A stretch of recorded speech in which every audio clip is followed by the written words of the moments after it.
রাত 2:17। জানলায় হঠাৎ টোকার শব্দ আসলো। পর্দাটা নড়ছে, কিন্তু বাইরে কোনো বাতাস নেই। আমি ধীরে ধীরে জানলার দিকে এগোচ্ছি।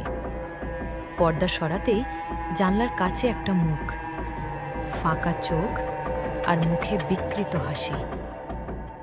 সবচেয়ে ভয়ঙ্কর, ওটা ঠিক আমার মতোই দেখতে। হাসিটা বড় হচ্ছে, কাছে ফাটার শব্দ। ওটা ভেতরে ঢোকার চেষ্টা করছে। হঠাৎ সব থেমে গেল, মুখটা মিলিয়ে গেল। ঠিক তখন মোবাইলের নোটিফিকেশন এলো, your window camera detected a person.